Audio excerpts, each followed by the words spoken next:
మన రక్షకుడు ఎవరు, ఆయన పేరేమిటి అనేది ఈరోజు చూద్దామండి. గాబ్రియేల్ అని యావే దూత కన్యమరియకు ప్రత్యక్షమై చెప్పిన పేరు యేషువ. లోకస్వార్త 1:31. యావే దూత స్వప్నమందు యోసేపునకు ప్రత్యక్షమై చెప్పిన పేరు యేషువ. మత్తయి సువార్త 1:21. యావే దూత గొర్రెల కాపరికి కనిపించి చెప్పిన పేరు యావే మెస్సియా. లోకస్వార్త 2:11. యావే దూత చేత పెట్టబడిన పేరు యేషువ. లోకస్వార్త 2:21. కన్యమరియ భర్త అయిన యోసేపు పెట్టిన పేరు యేషువ. మత్తయి సువార్త 1:25. 8వ దినమున యాజకుడు పెట్టిన పేరు యేషువ. లోకస్వార్త 2:21.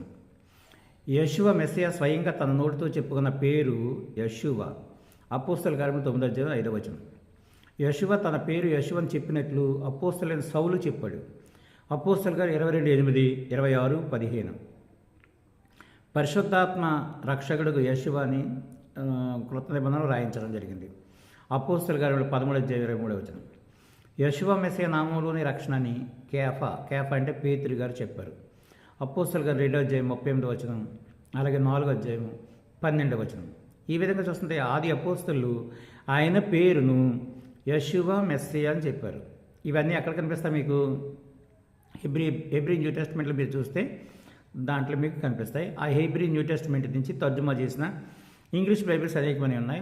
వాటిలో మీరు చూస్తే కూడా ఆయన పేరు యేషువ మెస్సియా అని మనకు తెలుస్తుంది. అయితే తర్జుమాదారులు గ్రీకులోను, లాటిన్లోను, అలాగే ఇంగ్లీష్లోను, తర్వాత హిందీలోను, తెలుగులోను రకరకాలుగా పేరు మార్చి, అంటే పేరుని వేరే పేరుగా మార్చుకొని ట్రాన్స్లిటరేషన్ అంటారు దాన్ని, అలా చేసుకున్నారు. అయితే ఈ మానవులు పెట్టిన పేర్లలో రక్షణ ఉండదు. కనుక మీరు గుర్తించుకుని ఆది అపోస్తులు ఏ నామం అయితే ప్రకటించారో అదే నామాన్ని మనం ప్రకటించాలి, అదే నామాన్ని మనం బోధించాలి, అదే నామంలో మనం బాప్తిసం పొందాలి, బాప్తిసం ఇవ్వాలి. కనుక ఆయన యొక్క ఒరిజినల్ పేరు ఏంటంటే యేషువ మెస్సియా. ఇకపోతే 1818లో తెలుగు బైబిల్ తర్జుమా స్టార్ట్ చేశారు.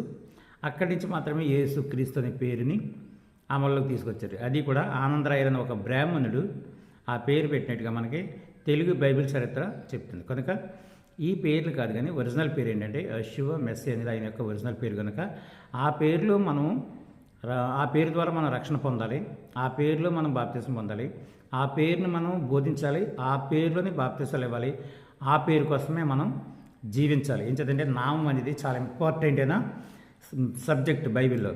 కాబట్టి ఈ నామం తప్ప మరి ఏ నామం రక్షణ లేదని అపోస్తలులు బోధించారు. కాబట్టి ఆ రక్షణ నామమే యేషువ మెస్సియా నామం. అందరికీ షలోం.